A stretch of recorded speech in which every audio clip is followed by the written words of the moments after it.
My mom said they couldn't afford 2 tickets, so my sister got the room, and I got a moving truck. The envelope sat on the reclaimed oak dining table like a live grenade. It was thick, creamy cardstock with the crest of the Briarwood Conservatory embossed in gold. I knew what it was. My sister, Elena, knew what it was. And our mother, holding the silver letter opener like a scepter, definitely knew what it was.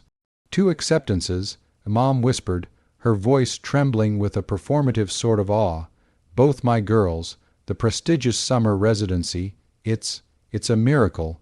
It's hard work, Mom, I said, my heart hammering against my ribs. I had spent 4 years practicing the cello until my fingertips were calloused and bloody. Elena, a violinist whose talent was matched only by her ability to charm donors, beamed at me. "We're going to Florence, Callie." Elena squealed, reaching across the table to squeeze my hand. Her grip was tighter than it needed to be. Then came the silence, the kind of silence that precedes a controlled demolition. Mom put the letter opener down. She didn't look at me.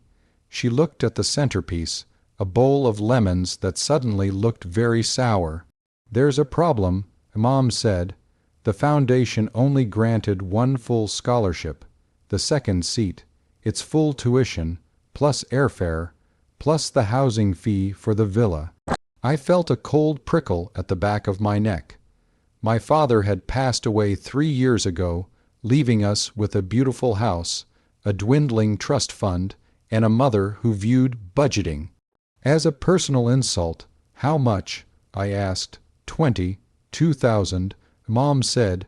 She finally looked at me, her eyes watery and rehearsed. "Callie, honey, you know how things have been, between the roof repairs and Elena's new beau. I looked at the accounts this morning. I can only afford 1 ticket. I waited for the but. I waited for her to say we'd sell something, or take out a loan, or that we'd find a way for both of us to go. Elena's teacher says she's on the verge of a seat with the Philharmonic." Mom continued, the words coming faster now. "This residency is her make or break moment. You're so young, Callie. You have so many years ahead of you. You're the steady one, the reliable one. You're giving her the room," I said, my voice sounding like it was coming from underwater. "And I'm staying here. I've already booked her flight," Mom said, her guilt flashing briefly as anger.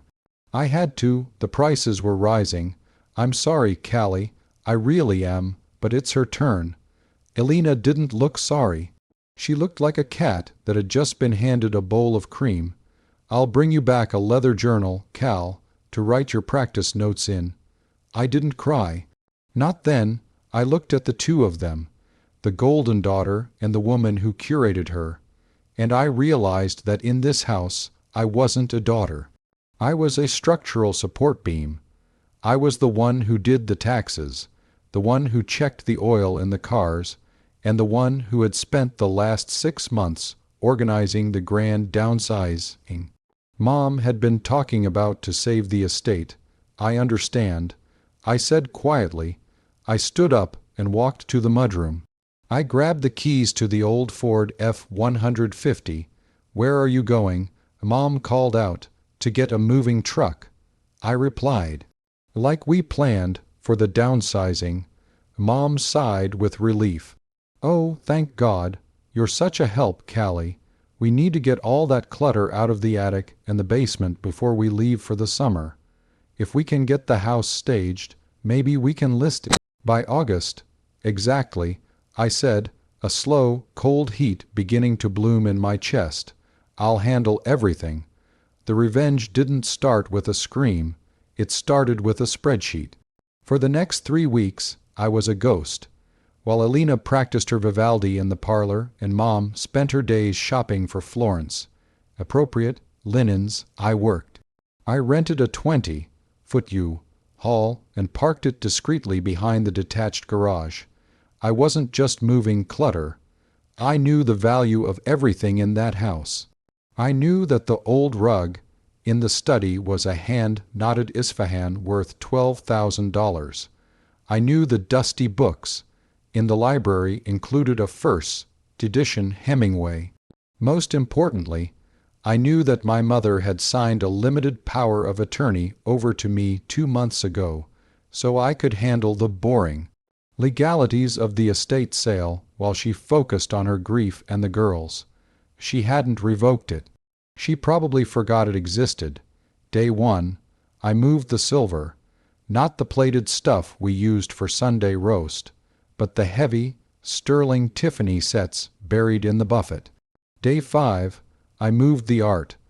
I replaced the 2 minor impressionist sketches in the hallway with high-quality giclée prints I'd ordered online. In the dim hallway light, Mom didn't notice a thing. Day 10, I moved the rainy day fund. Mom kept a floor safe in her closet, the combination of which was my father's birthday, a date she frequently forgot, but I never did. Inside was $40,000 in cash and my grandmother's diamonds. I wasn't stealing, not legally. As a co-executor of the estate trust and the holder of the POA, I was reallocating assets for the preservation of the estate. Or at least, that's what I told the reflection in the rear-view mirror.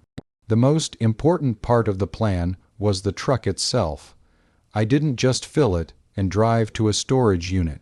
I drove it to a very specific location, a high-end consignment gallery 3 towns over, owned by a man who had been my father's closest friend and my mother's greatest critic. "Callie," Arthur said, looking at the truckload of heirlooms, "does your mother know you're liquidating the heart of the house? She told me we couldn't afford a ticket to my future, Arthur." I said, handing him the POA papers. "She told me she wanted the house cleared out. I'm just being the reliable daughter she raised me to be." Arthur looked at the papers, then at my face. He saw the bruises of exhaustion under my eyes and the steady, terrifying calm in my hands. He signed the intake forms. "I'll have the wire transfers sent to your private account," he said, "not the joint one, private," I confirmed. "And I need one more thing. A very specific moving service for the day they leave for Italy." The morning of their departure was a whirlwind of silk scarves and frantic packing. "Callie, where is my pearl necklace?" Mom shouted from upstairs, "the one with the sapphire clasp." "I packed it for safekeeping, Mom." I called back from the kitchen, sipping my tea. "You said you didn't want to travel with valuables." Right, smart girl." Elena came downstairs, looking like a postcard in a white linen dress. She carried her violin case like it was a holy relic. "You're sure you're okay staying here, Cal? It'll be lonely." "I won't be lonely," I said, smiling. "I have a lot of work to do. The moving crew is coming today to finish the downsizing." "You're an angel," Mom said, kissing my cheek. She smelled like expensive perfume and zero accountability. "We'll call you when we land in Rome. And don't worry about the house, just make sure it's ready for the stagers." I watched them get into the Uber. I watched the taillights disappear down the driveway. I waited exactly 10 minutes. Then I called the locksmith. Then I called the real estate attorney. Then I called the heavy lifters. 3 weeks later, the Briarwood Conservatory was as beautiful as the brochures promised. But for my mother and sister, the dream had hit a snag. The tuition check for Elena's housing had bounced. Then the credit card they used for dinner at the Lungarno was declined. Mom sat in a cafe near the Ponte Vecchio, her face pale as she dialed my number. It was 2:00 a.m. in Connecticut. Callie, wake up. There's something wrong with the bank. They've frozen the accounts, and the villa manager says the payment for the room hasn't gone through. I need you to go to the safe." "And the safe is empty, Mom," I said. My voice was crisp, clear. I wasn't in bed. I was sitting on a balcony overlooking the ocean in Maine, a place I'd rented for the summer. What do you mean empty? Callie, this isn't funny. I know. It wasn't funny when you told me you couldn't afford my ticket, either, I said. So I looked into the estate. It turns out you were right. We couldn't afford for both of us to go. But that's because you'd spent 60% of the trust on lifestyle maintenance in the last 2 years. If I hadn't stepped in, the house would have been in foreclosure by Christmas. I don't understand, Mom stammered. Where are you? I'm at my new life, I said. I sold the silver, I sold the rugs, I sold the Hemingway, and then I sold the house. A gasp. A long, strangled silence. You asterisk, what asterisk? The power of attorney you gave me was very broad, Mom. I sold the house to a developer. The closing was yesterday. I kept my half of the inheritance, my ticket, and I put your half into a restrictive trust. You'll get a monthly stipend. It's enough for a nice 2-bedroom apartment in the suburbs, not enough for a villa in Florence. Callie, Elena's voice screamed in the background. Where is my jewelry, my savings? In the trust, Elena. I said, you're an adult. You can get a job at the conservatory's cafeteria if you need extra cash. I hear they're hiring. You can't do this, Mom shrieked. We're in Italy, we have no way home. Oh, I left 2 tickets at the Alitalia desk for you. I said, economy class, middle seats, they're non-refundable, so I suggest you get to the airport. I'll sue you, Mom cried. I'll have you arrested. For what? Following your instructions. I let out a small, sharp laugh. You told me to handle the downsizing. You told me to clear out the clutter. I just decided that the biggest pieces of clutter in that house were the people who thought my future was negotiable. I could hear the chaos on the other end, the sounds of a world collapsing. It was a beautiful symphony, better than anything Elena had ever played. I have to go, Mom, I said. My cello teacher is arriving. I managed to book a private residency here with Professor Aris. It turns out, when you don't have to pay for a mansion and a sister's ego, you can afford a lot of things. Callie, wait, enjoy the flight, I said. And don't worry about the moving truck. It already took everything you actually cared about. I'm sure you'll find the empty house very spacious. I hung up. I looked out at the Atlantic, the blue vastness reflecting the sky. Beside me, my cello stood in its case, glowing like polished amber.